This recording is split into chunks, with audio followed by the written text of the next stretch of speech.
Hey everyone, and welcome. Today we're going to tackle one of the most important challenges in the cloud. You know how to deploy a single virtual machine in Azure, that's great. But what happens when an entire data center has a problem? A power outage to a server rack or a core network switch failing shouldn't be enough to bring your whole application down. It's a classic problem, and it leads to frustrating downtime and unhappy users.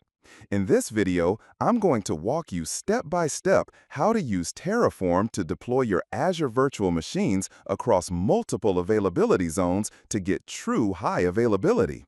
By the end of this, you'll have the exact code and the know-how to build a fault-tolerant setup from scratch, making sure your app stays online even when part of the underlying infrastructure fails. Our goal is simple. Write a Terraform configuration that automatically builds 3 separate Linux virtual machines and, crucially, places each one in a different availability zone inside the same Azure region. This will give us a rock-solid, highly available foundation that can survive an entire data center failure. Before we get into the code, we have to talk about the why. What in the world are Azure Availability Zones, and why should you care? Think of an Azure region, like East US2, as a big dot on a map. Inside that dot, Microsoft has built multiple, physically separate data centers. These are the availability zones. Each zone is completely independent, with its own power, cooling, and networking.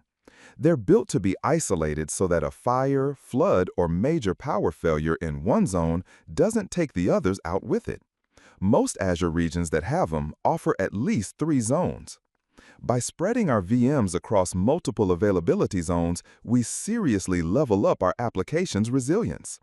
If Zone 1 goes completely down, the VMs in Zone 2 and Zone 3 just keep on running, completely unaffected.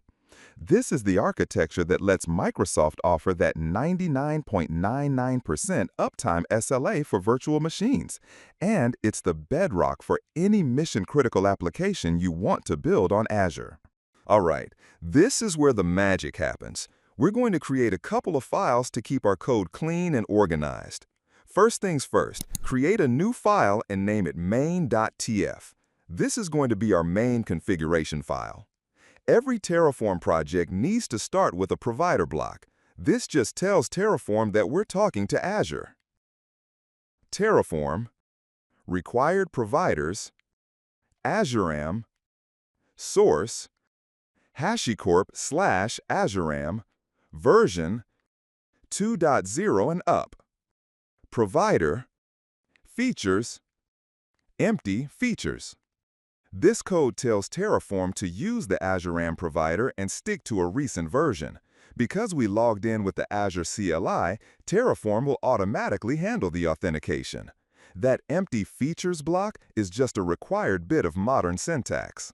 Next up, we need a resource group. Think of this as a folder in Azure that will hold everything we create today. It makes it so much easier to manage our resources and clean up later. Resource, AzureAM_resource group, RG, name, RG-resilient VMs-tutorial, location, East US2. Here, we're defining an AzureAM resource group, giving it a nickname of RG for our code, and then setting its actual name and location in Azure. Just remember to use a location that has availability zones. Our VMs need a network to talk to each other. So we'll stand up a virtual network, or VNet, and a subnet for them to live in. Resource, AzureAM Virtual Network, VNet, name equals VNet Resilient, address space equals 10.0.0/16, location equals azuream.resourcegroup.rg.location.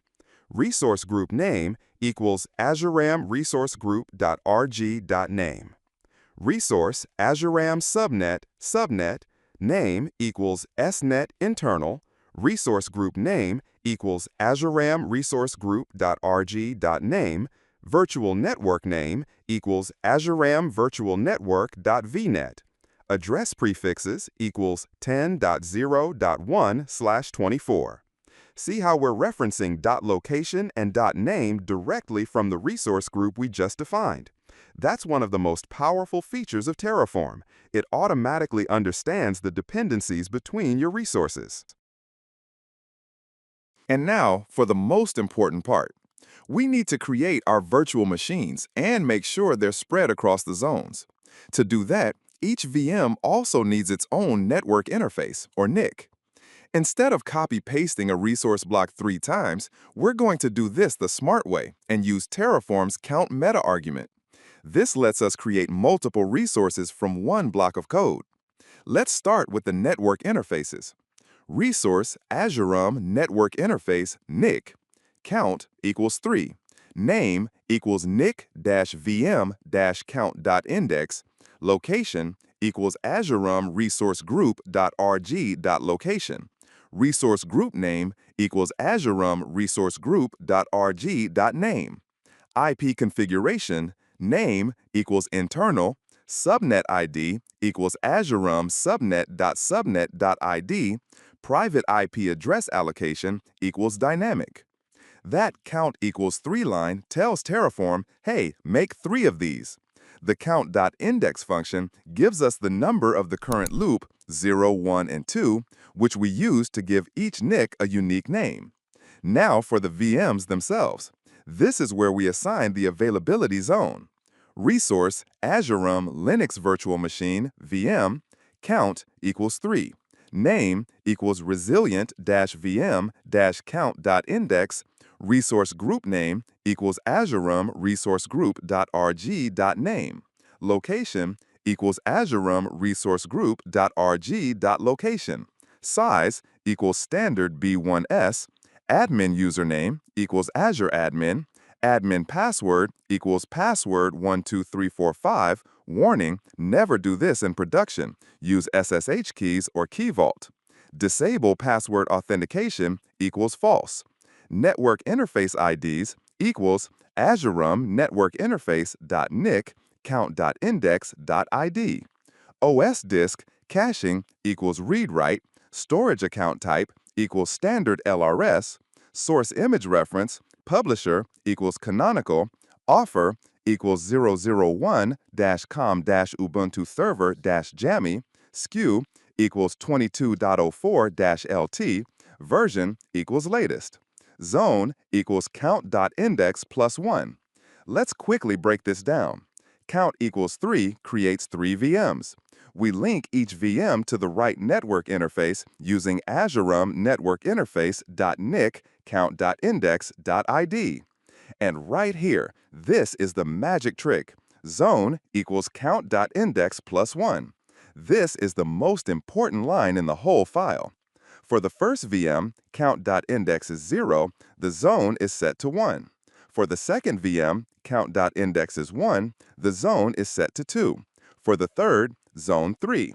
This one line is what gives us our high availability by spreading the VMs across separate physical data centers. With our code all written, it's time to deploy. Open your terminal in the project folder and run these 3 commands. First, initialize the project. Terraform init. This downloads the Azure provider and sets up your workspace. You only have to run this once. Second, see what Terraform is planning to do. Terraform plan. Terraform will scan your code and show you an exact list of what it's about to create. You should see it planning 1 resource group, 1 VNet, 1 subnet, 3 NICs, and 3 VMs. It's your last chance to review everything before you commit. Finally, make it happen. Terraform apply. Terraform will show you the plan again and ask for confirmation. Type yes and hit enter. Now you can lean back as Terraform builds out your entire infrastructure in Azure. It should only take a few minutes. Once Terraform Apply finishes, it's time to see the results of our work. Let's make sure everything was created exactly the way we wanted. Head over to the Azure portal in your browser. Find Resource Groups and click on the one we named RG-Resilient-VMs-Tutorial.